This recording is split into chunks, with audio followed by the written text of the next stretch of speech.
నమస్తే. ఇప్పుడు మీరు చూడబోతున్న వీడియో ఖచ్చితంగా మీకు ఉపయోగపడుతుంది, నచ్చుతుంది కూడా.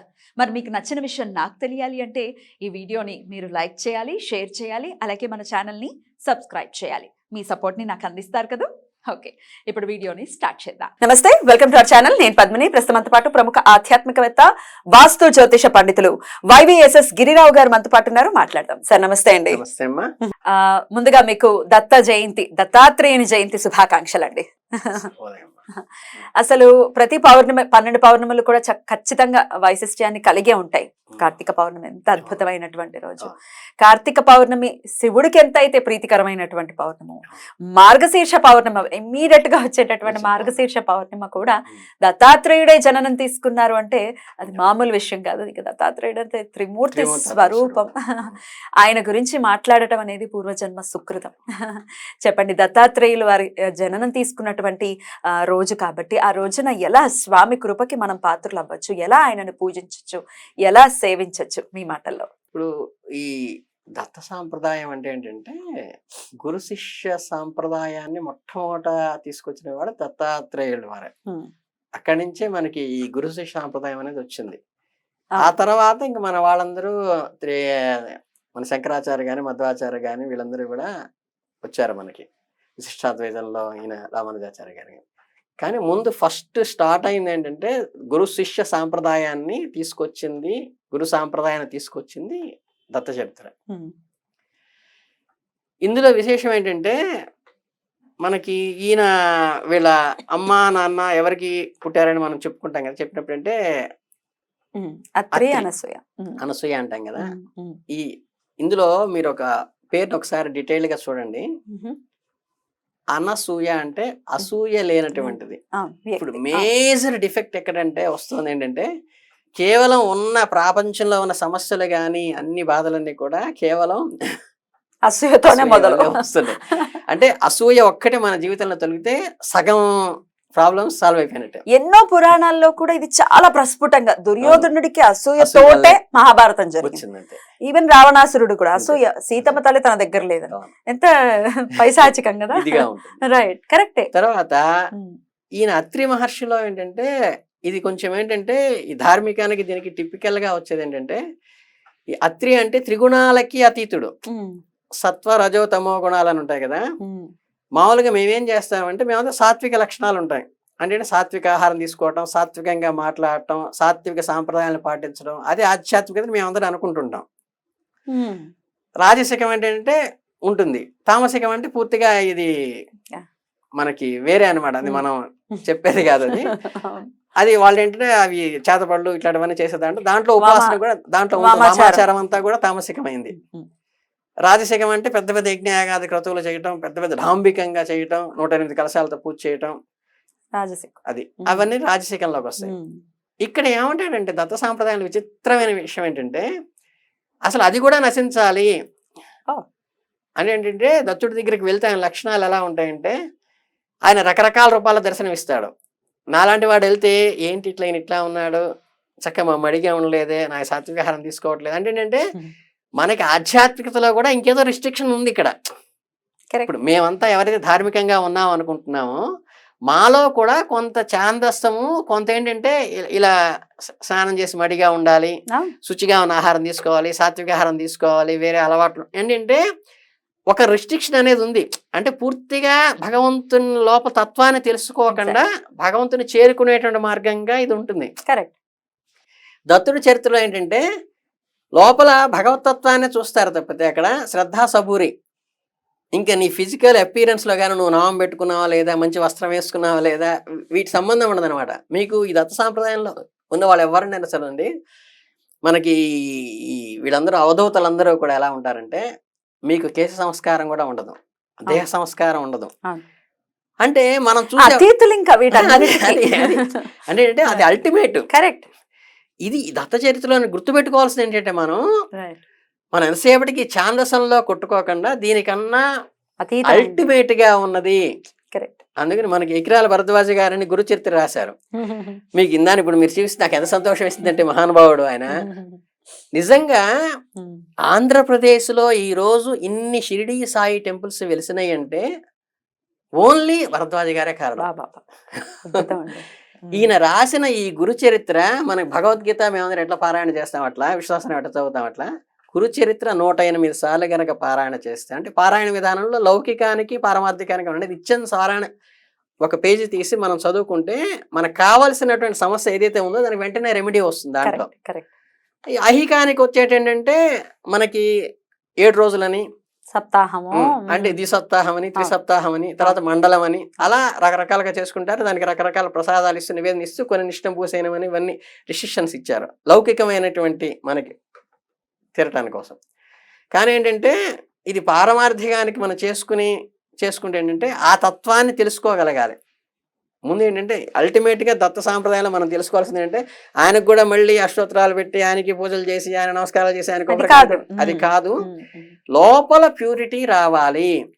లోపల ప్యూరిటీ రాకుండా ఈ అలంకారం వల్ల, ఈ నామాల వల్ల, ఈ డ్రెస్ వల్ల కాదు అనేది స్పష్టంగా చెప్పినటువంటి. డెఫినెట్లీ. అయితే చరిత్ర చదువుతా ప్యూరిటీ రావటం అనేది తథ్యం అని చెప్తారు. ఖచ్చితంగా వస్తుందమ్మా. అందులోనే మన ప్రతి ఘట్టాన్ని తీసుకుని మనం చూస్తూ ఉంటే లోపల ప్రతి దాంట్లో కూడా గురువులు ఉంటారు. కరెక్ట్.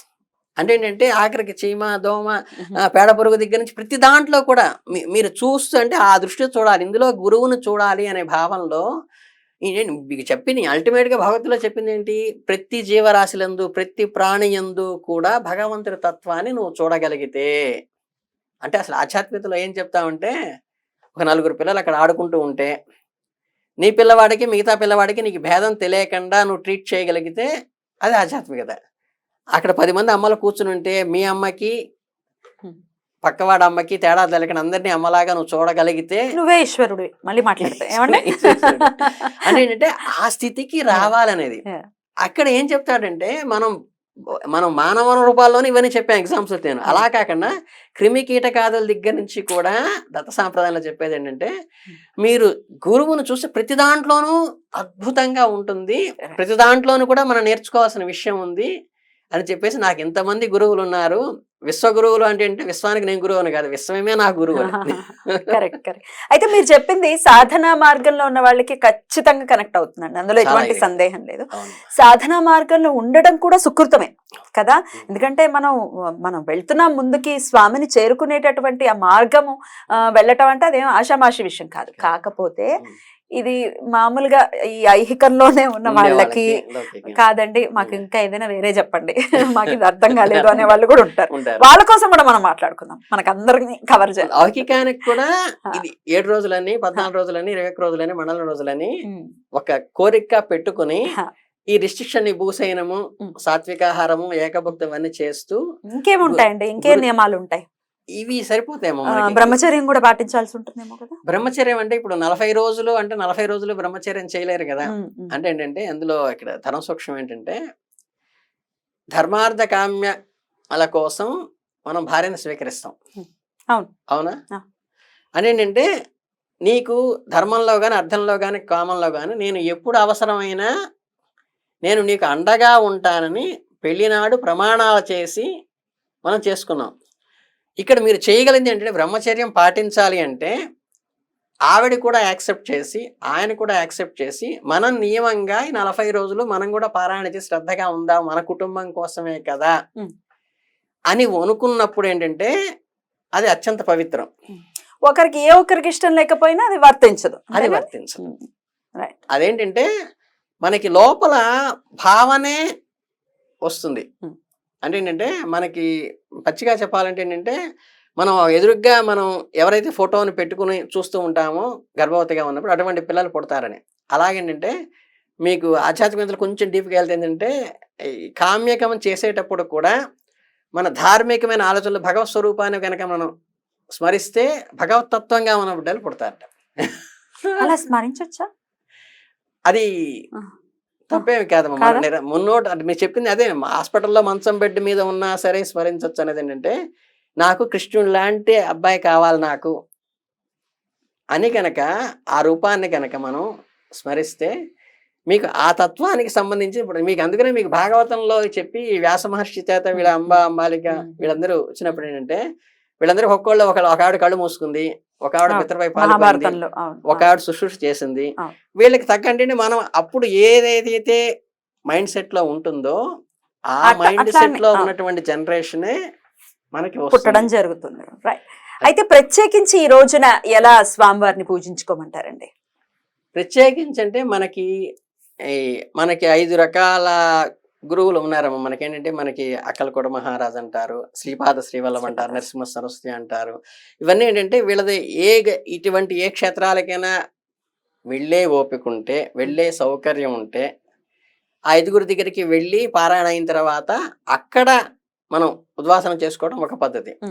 రెండోది ఏంటంటే మన ఊళ్ళో సాయిబాబా టెంపుల్ ఉంది, మన ఊళ్ళో దత్తాత్రేయుల స్వామి టెంపుల్ ఉంది, అక్కడికి వెళ్ళి ఉద్వాసన చేసుకోవచ్చు. ఇది కూడా లేకపోతే ఇంట్లో చేసుకునేది ఏంటంటే మీకు ఇందులో పారాయణ చేస్తే నిజంగా వచ్చే ఫలితం ఏంటంటే మీరు ఏదైతే ఎండింగ్ రోజు వస్తుందో 7వ రోజు, ఆ రోజు 7వ రోజు మీరు అతిథిని ఎవరిని పిలవక్కర్లా, ప్రత్యేకంగా బ్రాహ్మణ్ పిలుచుకోవడం ఏది చేయకుండా మీరు ఆటోమేటిక్ గా ఏదో ఒక రూపంలో వచ్చేస్తారు. అంటే ఇప్పుడు మీకు జస్ట్ స్నేక్ వచ్చింది అనుకోండి, జనరల్ స్నేక్ ఏం చేస్తుంది, చాలా భయస్తురాలు, అది చిన్న అలజడి జరిగితే వెళ్ళిపోతుంది.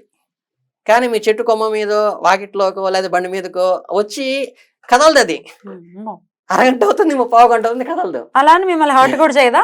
హర్ట్ కూడా చేయదు. అంటే స్వామి అనుకోవాలి. అలా మీకు అంటే అది ఇప్పుడు మీరు 4వ ఫ్లోర్ లో ఉన్నారనుకోండి, 4వ ఫ్లోర్ లోకి స్నేక్ ఎట్ వస్తుంది, లిఫ్ట్ ఎక్కి మెట్లెక్కి రాలేదు, లిఫ్ట్ ఎక్కి రాలేదు, కానీ పాక్కుంటూ ఎందుకో అక్కడికి వచ్చింది, లిఫ్ట్ లోకి, లిఫ్ట్ పైకి వచ్చింది. మీరు వెళ్ళంగానే చూసారు, స్వామి నువ్వు వచ్చావా అని నమస్కారం పెట్టుకుంటే చూడగలగాలి, గ్రహించగలగాలి. మీకు సాయినాథ్ చరిత్రలో కూడా పక్కింటి వాడి గౌడి గేదె రూపంలో ఒకసారి వచ్చిందని, కుక్క రూపంలో ఒకసారి వచ్చిందని, చివరికి ఈ రోజు ఏమి రాయలే స్వామి, ఏం వచ్చినా చేద్దాం అనుకున్నాను అంటే చీమలని చేపిస్తారు బొడ్డు చుట్టూ. అంటే చీమ రూపంలో వచ్చి నేను స్వీకరించాను, చాలా బాగుందని. అలా ఏంటంటే మీకు తెలియని వ్యక్తి, అంటే తెలిసిన వ్యక్తి కానీ తెలియని వ్యక్తి కానీ అనుకోకుండా, వాళ్ళ ప్రోగ్రాం అనుకోడు, వాళ్ళు ఏదో వేరే పని ఉండి ఆఫీస్ పని మీద ఎవరు వస్తారు, లేకపోతే ఇంకేదో ఎవరు హాస్పిటల్లో ఉన్నారు చూద్దామని వస్తారు, అన్ఎక్స్పెక్టెడ్ గా మీ ఇంటికి గెస్ట్ అనేది మటు కంపల్సరీ వస్తారు. వారిని ఇంకా దైవంగా భావించి, వాళ్ళని దైవంగా భావించి అప్పటిదాకా మనకి ప్రాపంచికంతో వాళ్ళతో ఉన్న రిలేషన్ పక్కన పెట్టి సాయి ఈ రూపంలో మన ఇంటికి వచ్చారు అని సంపూర్ణంగా ఎవరైతే విశ్వసించి చేస్తారో వాళ్ళకి సాయిబాబాకి స్వయంగా చేసినటువంటి ఫలితం పక్కా వస్తుంది. అద్భుతం. అయితే ఈ చరిత్ర చదివే విషయంలోనండి మేము చాలా సార్లు ప్రయత్నం చేసామండి, ఎందుకనో అవ్వట్లేదు, ఏదో ఒక విఘ్నం అనేది కలుగుతోంది అనే వాళ్ళకి మీ సమాధానం ఏంటి? అవేంటంటే కర్మ పరిపక్వము అంటారు కదా, జనరల్ గా ఏంటంటే వీళ్ళకి కర్మదోషాలు బాగా ఉన్నాయా, ప్యూరిఫైడ్ అయ్యారా అనే సిద్ధాంతం ఏంటంటే ఏదైనా దైవ కార్యక్రమం కానీ దైవ దర్శనం కానీ చేసుకున్నప్పుడు అది మనం ఎప్పుడైతే అనుకుంటామో దానికి వెంటనే ఆటంకం, అంటే నిత్యానుష్ఠానం చేసుకుందాం అని మొదలెట్టారనుకోండి, మీరు అప్పటిదాకా గంట ముందు ఖాళీగా ఉంటారు, గంట తర్వాత ఖాళీగా ఉంటారు. కరెక్ట్గా మీరు అనుష్ఠానాన్ని కూర్చోగానే ఎవరో ఫ్రెండ్ వస్తారు, లేకపోతే ఏదో ఇంపార్టెంట్ కాల్ వస్తుంది, లేకపోతే ఇంకేదో అబ్స్ట్రక్షన్ వస్తుంది. అలా వస్తూ ఉంటే వీళ్ళకి కొంచెం ప్యూరిఫై కావాల్సింది కర్మదోషం ఉన్నది అని అర్థం లెక్క. ఒక్కసారి మనం వెనక్కి రికలెక్ట్ చేసి పెట్టుకుంటే, మీకు అంతకుముందు కర్మ సిద్ధాంతం చెప్పేటప్పుడు చెప్పా, ఏదైతే మనం ఇస్తామో అదే వస్తుంది, రెండోది రాదు. కనుక ఏంటంటే మనకి ఏ రూపంలో మనకి ఇబ్బంది వస్తుందో చూసుకుని దానికి రెమెడీ చేసుకోవాలి. చదవలేకపోవడం ఎలా చేయొచ్చు? ఇప్పుడు చదవలేకపోవడం అనేది ఏంటంటే మనకి ఎవరికో అంతకుముందు చదివే వాళ్ళని కామెంట్ చేయటం గానీ, చదివే వాళ్ళని విఘ్నం చేయటం గానీ, లేకపోతే నాకేదో పని ఉంది ఇవన్నీ పూజలు చేస్తూ కూర్చుంటే అని పిల్లాడినో తల్లినో తండ్రినో అత్తగారినో మామగారినో మామయ్యనో అత్తయ్యనో ఎవరినో డిస్టర్బ్ చేయటం వల్ల మనకి ఆ ఫలితంగా ఈ రోజు వస్తుంది. దాన్ని ఎలా క్లియర్ చేసుకోవచ్చు అంటారు? అది మీరు గనక గుర్తు తెచ్చుకుని ఒక్కసారి రికలెక్ట్ చేసుకుంటే మనం చేసిన తప్పులు మనకు ఖచ్చితంగా తెలుస్తాయి. తెలిసినప్పుడు ఏంటంటే వాళ్ళకి మనం చేయలేం. ఇప్పుడు మన మేనవ మన దగ్గర ఉండకపోవచ్చు, మన అత్తగారు మన బామ్మగారు మన దగ్గర ఉండకపోవచ్చు. అప్పుడు మనం వాళ్ళకి ఏదైతే అబ్జెక్షన్ కలిగించామో, ఇబ్బంది కలిగించామో, ఇంకొకళ్ళకి ఏంటంటే దానికి ప్రతిఫలంగా ఆయన నువ్వు చేసుకో, ఈ పుస్తకం గురుచేత్రి నీకు ఇస్తున్నా, చక్కగా పారాయణ చేసుకో, లేకపోతే నువ్వు ఈ జపం చేసుకో, లేకపోతే నీకు ఇక్కడ ఏర్పాటు మీరందరూ చక్కగా మీరు కూర్చోడానికి ఇబ్బందిగా ఉంది ఇక్కడ గుళ్ళో, మీరు జపం చేసుకోవడానికి మీకు హాల్ లాగా ఏర్పాటు చేస్తున్నాను అని ఏంటంటే మనం ఏదైతే లోపం చేశామో ఒరిజినల్గా వాళ్ళు ఉండి వాళ్ళకి మనం ఇప్పుడు రెక్టిఫై చేయగలిగితే అది చేస్తే సంపూర్ణం. అది చేయలేనప్పుడు ఆ వ్యక్తి కానీ ఆ సందర్భం కానీ మళ్ళీ తిరిగి రాదు అనుకున్నప్పుడు ఏంటంటే ఇప్పుడు మన ప్రపంచంలో ఉన్న వాళ్ళకి ఏదైతే లోపం చేశామో దాని కరెక్ట్ గా ఆపోజిట్ లో చేస్తే కర్మ రిమార్డ్ అయిపోతుంది. మీరు ఏంటంటే మామూలుగా జపాలు చేయండి, హోమాలు చేయండి, ఇంత జపాలు చేయండి, 1000 ఖర్చు పెట్టండి అంటారు. ఏం అక్కర్లా. మన కర్మలో ఏదైతే దోషం చేశామో కరెక్ట్ గా దానికి ఆపోజిట్ చేయడం. అంటే ఇక్కడ లోన్ పెరిగింది, డిపాజిట్ అందులో వేస్తే క్లియర్ అవుతుంది. క్లియర్ అయిపోతుంది. Simple theory, logic. అంతే. అందుకని ఈ విఘ్నాలు దాటానికి ఏంటంటే ప్రతిసారి వచ్చినప్పుడు ఆయనకు నమస్కారం పెట్టుకుని, స్వామి నేను ఏదైనా తెలిసి కానీ తెలియక కానీ లోపం చేసి ఉంటే అని చెప్పి మీ దగ్గరలో ఉన్నటువంటి దత్త ఆలయానికి కానీ లేకపోతే మీరే సంపూర్ణంగా ఆర్తిగా లోపల నుంచి అసలు ఆర్తి వస్తే మీకు అల్టిమేట్ అండి. మీకు దత్తుడి దగ్గర కానీ విష్ణుమూర్తి దగ్గర కానీ శివుడి దగ్గర కూర్చున్నప్పుడు లోపల నుంచి ఆర్ద్రత వచ్చి కళ్ళ వెంట నీళ్లు వచ్చి, నేను నీరు పారాయణ చేయడానికి నాకు ఎందుకు ఆకాంక్ష కలిగిస్తున్నా స్వామి, నన్ను తీర్చు అని చెప్పి ఆయన ఫోటో మీద నమస్కారం పెట్టుకుని మీ ఇంట్లో మీరు కూర్చొని చేసుకుంటే అల్టిమేట్ గా రిజల్ట్ పక్కాగా వస్తుంది. అంటే ఎలా ఉంటే మాకు గురువు గారు ఒక ఆయన ఉండేవాళ్ళు. ఆయన ఉండే మా నాన్నగారికి ఒకసారి విపరీతమైన తలనొప్పి వచ్చింది. ఇది శుభవార్తని బుక్ పబ్లికేషన్ చేస్తారు, అది ప్రూఫ్ కరెక్షన్ చేయాలి, పబ్లిషింగ్ ఇవ్వాలి. ఆయన మా నాన్నగారు చేస్తే ఏంటంటే ఈ రోజు నాకు తలుచుకుంటే బాగా అనిపిస్తుంది. ఒక పోస్ట్ కార్డు మీద, గురుగారండి నాకు విపరీతమైన తలనొప్పిగా ఉంది, నేను ఒక 2 hours లో నాకు ఇది కంప్లీట్ చేసి మళ్ళీ పబ్లికేషన్ ఇచ్చేయాలి మనకి ప్రింటర్ పబ్లిషర్కి, కనుక నాకు ఇమీడియట్గా మీరు తలనొప్పి తగ్గిస్తే నేను ఈ వర్క్ చేయగలను, లేకపోతే ఈ నెలకి నేను చేయలేను అని చెప్పేసి పోస్ట్ కార్డు తీసుకెళ్ళి నేను రాసిన డబ్బాలు ఏమన్నారు. ఇది ఎప్పటికి వెళ్తుంది? 3 రోజులకి వెళ్తుంది. నేను ఇలా వేసి వచ్చాను.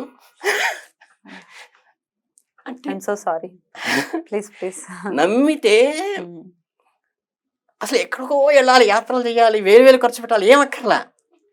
అల్టిమేట్గా నాకు ఇది కావాలంటే ఎంత ఇదిగా ఉంటుందంటే, నాకు మంచి ఏదో కావాలనుకో, నాకు చాలా ఎక్స్పీరియన్స్ ఉన్నట్టు, నాకు ఇది కావాలి స్వామి, నాకు ఇది చేయలేదు అని. ఇప్పుడు నేను రామదాస్ అన్నాడు, ఎవడబ్బా సొమ్మని నీవంటానంటే, అలా గనక ఎదిరించి గనక స్వామితో ఆర్తిగా కనుక అడిగితే, నీకు చెయ్యాల్సిన వ్యక్తి దగ్గరకు అపాయింట్మెంట్ తీసుకుని వెళ్ళకుండా అనుకోకుండా ఆయన మీ దగ్గరికి వచ్చి, అయ్యో ఇది కావాలంటే నేను చేసి పెడతాను కదండి, దానికే ఉందండి అని అప్పటికప్పుడు చేసిన రోజులు నాకు తెలుసు. కనుక ఏంటంటే తత్వం మనలోకి రావాలి. ఆడంబరం కోసం ఇన్ని చేశాను, ఇన్ని జపం చేశాను, ఇన్ని పారాయణ చేశాను, ఇన్ని పుస్తకాలు పంచానని కాకుండా ఆ పుస్తకంలోని సారం మనలోకి రావాలి. అది వచ్చినప్పుడు అసలు మనం అధికారం చేసి అడిగి చేయించుకోవచ్చు పని. నాకు ఉద్యోగం ఇప్పించు, నాకు ప్రమోషన్, నాకు పిల్లాడిని అని మనం ఎదుటి వాళ్ళకి కమాండ్ చేసి అడుగుతామే. అలా కమాండ్ మనకి భగవంతుడికి భక్తుడికి ఉంటుంది.